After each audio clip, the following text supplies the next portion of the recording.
এই পর্যায়ে আমরা মূলত ঢাকা সিলেট হাইওয়ে রোডের একটি অংশে আসলাম আর কি। তো আমরা একটু ডানেও দেখি, বা সাইডটাও দেখি। তো এই টু ওয়ে রোডটাতে আসলে আগে বেশ ভালো কন্ডিশন ছিল, আগে নিয়ে আসতাম অন্যান্য স্টুডেন্ট যারা এর আগে আমার কাছ থেকে ক্লাস করছে আর কি।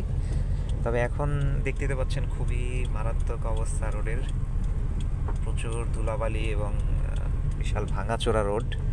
তো তারপরেও এখানে আসলে মূলত এই টু ওয়ে রোডের একটা ভালো একটা প্র্যাকটিস হয়, সেটা হচ্ছে একটা মেজারমেন্ট তৈরি হয়, একটা সাহস তৈরি হয়।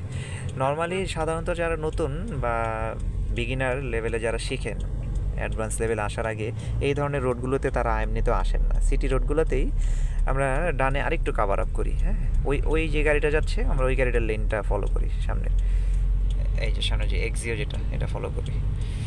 তো নর্মালি এই রোডগুলোতে আসা পড়ে না, তারপরও প্রথম দিকে আসলে একটা ভয় কেটে যায়, তখন গাড়ি চালানোটা সহজ হয়। সিটি রোডে মূলত হাত ক্লিয়ার হওয়ার পরে এই ধরনের রোডগুলোতেই মূলত আসে। আর বাংলাদেশে যেহেতু ম্যাক্সিমাম এখন 4 লেন, তো সেই ক্ষেত্রে দেখা যায়, হ্যাঁ চলে যান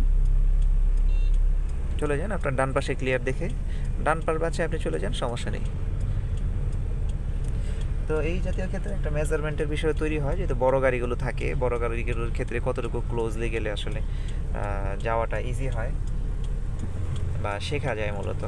তো রাস্তাটা ভালোই ভালোই, তো কারণ এর আগে যখন আসতাম ট্রেনিংয়ে, তখন এই রোডটা বেশ ভালো ছিল, তখন মোটামুটি 40 কিলো 50 কিলো স্পিডে একটা জার্নি করা যেতে পারে। এখন যেহেতু আস্তে যাওয়া যাচ্ছে, তো এই জন্য আমাদের মেজারমেন্টের বিষয়টাই ফার্স্টে আসতেছে প্রায়োরিটিতে। আর ভাঙ্গাচোরা আমরা ওকে সাইড দিব না, আমরা যান চলে যান, আমরা এই ভালো রাস্তাটা আস্তে আস্তে যেতে থাকি। এখানে ওর সাইড দিলে ওর প্রবলেম হবে। হ্যাঁ, আমরা আরেকটু ডানে চেপে যাই, আমাদের ডান, হ্যাঁ ডান এবং বাম ফোকাস করতে হবে। আমরা এবার একটু স্পিডটা আপ করি, পিছনের গাড়িটা যেহেতু অনেকটা চলে আসছে, বিশেষ করে ট্রাক, আমরা এখান থেকে আসলে কতটুকু দেখা যায়। তো যাই আমরা সামনে, আমরা গিয়ে তারপর আবার আপনাদেরকে একটু আপডেট দিই। চলেন যাওয়া যাক।